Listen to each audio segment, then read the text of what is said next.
still got a lot left that's worth fighting for. Hello, Rivals fans, and welcome back to the Rivals Report, the show that gets you up to speed on Rivals esports news in a nice, bite-sized package. My name is Diatonic, and this is the Rivals Report number 28 for the week of December 15th, 2025. On this week's report, we're deep into the Rivals offseason, and players and teams are on the move. We've got a look at some transfer news, as well as a preview of some of the factions competing in this season's Marvel Rivals Championship. The minds behind the Daredevil Charity Tournament are back with the Marvel Rivals Christmas Clash, and we've got a look at what went down. And the first season of the Menace Rivals League is in the books, and we're giving you the rundown on who was crowned champion. And finally, we're heading south of the border to take a look at the latest installment of LATAM's Protocolo Rivals Tournament. While we're waiting with bated breath for the announcement regarding Rivals Esports plans for 2026, plenty of players and teams are making moves, especially as the Season 5 MRC gets underway. We're here to give you a breakdown on the latest in Roster Mania news, as well as give you a look at some of the teams entering the fray of the MRC. We're starting off with some Ignite-related news, as Citadel Gaming is seemingly hitting the reset button on their roster. Melio parted ways with the team a while back, but it also seems that Enzo, Ken, Tanuki, and Pokey are going their separate ways as well. However, Citadel's already begun to roll out their 2026 roster announcements, confirming recently on X that Polly would be returning to the team. In other major moves, Navi is looking to shake things up going into 2026 by hiring former 100 Thieves duelist Terra. The org announced the hiring of Terra alongside the removal of Naga and Crisis from the active roster. Terra's been hailed as one of the top duelists in the game and will no doubt make a splash as he transitions to the EMEA region. In other Ignite competitor news, some of the core of EMEA team Chopped have also departed. DRP, MASH, and Crazy Kitty are all saying goodbye to the underdog team that caught the attention of Rivals fans across the board. DRP and MASH both served as lone players for OUG at the Grand Finals LAN in Atlanta, and Crazy Kitty was also an instrumental part of the Chopped lineup in their Stage 2 run. With Season 5 and the MRC kicking off this past weekend, there are plenty of new teams entering the mix filled to the brim with familiar faces. One such team is Team Guilty, mixing players from multiple different teams. Stinkers, Chime, and Chuckles from Dreamland are on the roster, along with Dark Zero players Velocity, Rinko, and Madara, with Scarlet from Odyssey rounding out the players. They're coached by Tensa, formerly of Intergalactic, managed by Common, and analyzed by Vic, formerly of Dreamland as well. And they're far from the only team housing experienced players. The former core of Team Nemesis has re-emerged this season as Doom Crew, also bringing in Forky Dog, formerly of Solaris, and Rad. They're coached by the former Nemesis coaching duo of Fox and Rain Guy, with managerial duties being handled by Duncan and analyzed by Myro. They also recently announced via X that they'd be bringing on Cooper-tastic of FlyQuest. Ego Death from Ignite Stage 1 is back with several new members and a fresh coat of paint. Soko, Zatex, and Self return from their Stage 1 roster, adding the likes of Tones from YFP, Tico from Intergalactic, Baser from Odyssey, and Valentina from Dreamland. The team is being staffed by Bao and Gatsby, who've been busy in the rival scene with several different teams. Former Sentinels players and the core of Intergalactic have combined to form Lunax Gaming. Dogman and Flamey have joined forces with former Sentinels player Crimzo, as well as former Sentinels and Dark Zero players Rymazing and Kurova, with Yusher previously of Citadel NA rounding out the bunch. The other half of the original Intergalactic core are sticking together under the same banner, with some new additions. Impunity from Dark Zero, Necrise and Logan from Ilani Wind, Allura from Ex Oblivion, and Blue from Arrival 7 all joined the team. They joined the ranks of Vision, Fidel, and Doom from that original Intergalactic roster.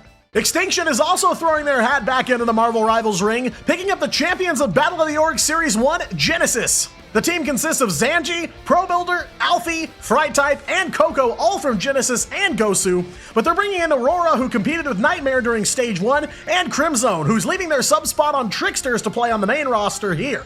The team is masterminded by Toxism and Val Nilo, meaning most of this Bodo champion team stays together. Oceania team Vulcan Red are joining in the MRC with a few changes of their own. Zaza Stack has departed the team, along with Coach MCN. In their place, Grezin, formerly of Shikigami, is being promoted from analyst to head coach, and Wuvo from Brainstorm Esports is joining as a substitute. Vulcan Red finished in the top 4 of the Season 3 Pacific MRC, and were also the runners-up in Oceania Ignite Stage 2, just behind Shopper Mag.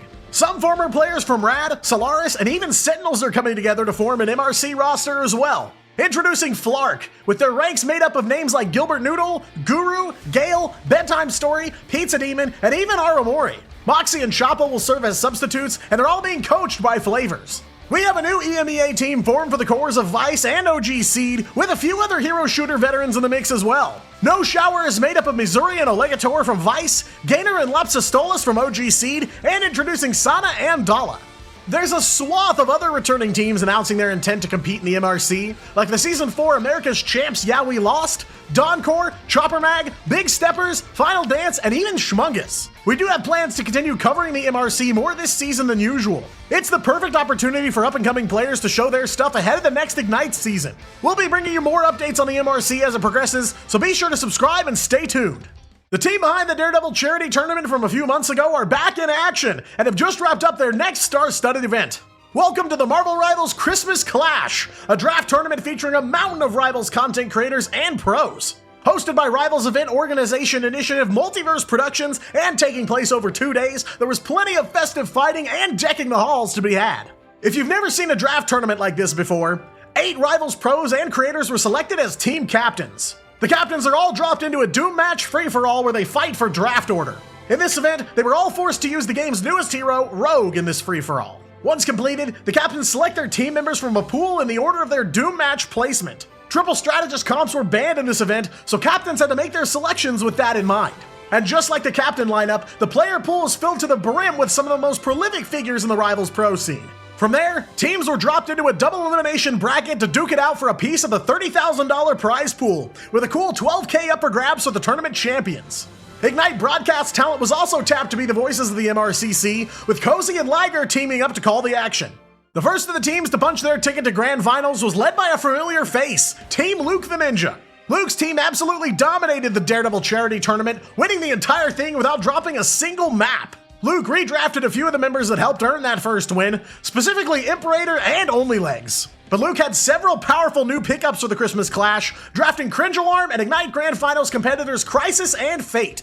They once again blazed a path of destruction through the upper bracket, besting Team Necros and Team Craggy again in flawless fashion. They had an uphill battle against Team Melio in the upper bracket finals, but pushed through to secure their spot in the finals. But who would be their opponents fighting out of the lower bracket? Team Melio were the first to make Team Luke bleed in this tournament, but were headed down to the lower bracket after a 2-1 defeat. They were certainly a good choice, but there were other unlikely heroes dashing through the snow and hungry for a chance at redemption. Back in the upper bracket semifinals, Team Craggy were handed a 2-0 defeat at the hands of Team Luke. And ever since that moment, they've been clawing their way through the lower bracket, taking down Team Necros and Team Moxie to stay in the fight. They came face to face with Team Melio in the lower bracket finals, and they were ready. It'd take 4 maps, but Team Craggy would earn their rematch by besting Melio and company 3-1. And we'd get that rematch in the grand finals of the Christmas Clash, one last present to send us into the second year of Marvel Rivals as Team Luke took on Team Craggy. But Craggy and crew brought that lower bracket momentum into these grand finals, and they'd score a 2-0 win on Burn T'Challa to kick off the series. Araco was up next, and Team Luke's defense would find the stop, holding Team Craggy short of checkpoint number 2. And Luke's offense was ready as well, quickly finishing off the rest of the map and evening out the score. Off to Hall of Dajalia for map 3, but the roles would get reversed here. Team Craggy would fend off Team Luke, and Craggy would shoot back into the overall series lead. We were headed for Hell's Heaven next, and the tug of war continued here as Team Luke would fire back. They'd snag a quick 2-0 win to even the map score yet again. Yggdrasil Path was on the docket for map 5, and Team Luke looked to hurl the gauntlet here. They'd nearly complete the map, hoping for enough space to make for a solid defensive effort, but Team Craggy would slice and dice through to the end and reach match point. Map number 6, and the first opportunity for Team Craggy to close out the tournament as we land on Symbiotic Surface. Craggy himself would portal in with an Eye of Agamotto at the ready to finish off Team Luke, closing out the series with a 4-2 victory. And that rounds out what is perhaps the jolliest Rivals tournament from the past year, one stocking stuffed full of banger match after banger match to put a nice bow on year 1. And this serves as yet another feather in the cap of the newly formed Multiverse Productions crew, who seemingly seek to continue running events of this caliber into the future. The draft tournament format is certainly fun to watch, but keeps things competitive enough to make it worthwhile. But considering the production value of both the Daredevil Tournament and now the Christmas Clash, MVP have already poised themselves as a major player in the third-party tournament scene. Well, the first season of the Menace Rivals League has drawn to a close. 16 teams from EMEA's Tier 2 scene entered this arena, only 4 survived to the playoffs, and only 1 could be crowned the champion. These 4 finalists were hungry for a fight, and after several weeks of competition, they were all ready to settle the score. But who would be standing atop the throne in the final week of competition? The league's marquee team, Menace, would be taking on Iroh's Iridium first, with Krakoa as the series opener. Though Iridium were one of the forces to be reckoned with coming out of the Swiss stage, this first map belonged to Menace, taking both points and the map 1 win. We were on to Midtown next, and Iridium managed to stop Menace from clearing the mean streets of New York, but got stopped by a Menace miracle hold ahead of checkpoint 2. It was on to Spider Islands next with Iros in the red zone, but they'd battle back huge here after a big hold about halfway down the track. They'd claim their first map win of the series in convincing fashion. These two went to war on Central Park for map 4, sending it into extra rounds after each side cleared the way to Dracula's castle. After an insanely clutch overtime, Menace would survive in the upper bracket and make their way to grand finals. Iros Iridium would square up with Blazing Bloom in the lower bracket, starting off on Hell's Heaven. But Blazing Bloom would open by putting Iridium through their paces, scoring both checkpoints in 2 hotly contested bouts. But Iridium came back swinging on Midtown, stopping Blazing Bloom before reaching a single checkpoint, and they'd make it a 1-1 series. Iridium kept the ball rolling on Heart of Heaven for map 3, though Blazing Bloom would certainly challenge them. After their opponents nearly completed the map, Iridium would fight through Bloom's defenses and score their second map win. Blazing Bloom would look to even out the series on Krakoa next, but would find the roles from map 1 reversed. They fought tooth and nail, but Iros Iridium would score both capture points and their ticket to grand finals. And they'd get a rematch with Menace in those grand finals, looking to right the wrongs from round 1. But Menace weren't keen to let that happen so easily, hoping to bring home the win for the home team. Things looked a bit dicey on Krakoa, especially on point 2, but Menace picked things up right where they left off with a map 1 win. We were back on Spider Islands for map 2, and Menace showed their might here once more, clearing the map on attack and then stopping Iridium from scoring a single checkpoint. These two would go to war once again on Central Park, clearing the map and sending it into extra rounds, where Menace would wield a massive 4+ minute time bank to snag a 3rd win in a row. Staring down a potential grand finals sweep now, Iros Iridium needed to dig deep.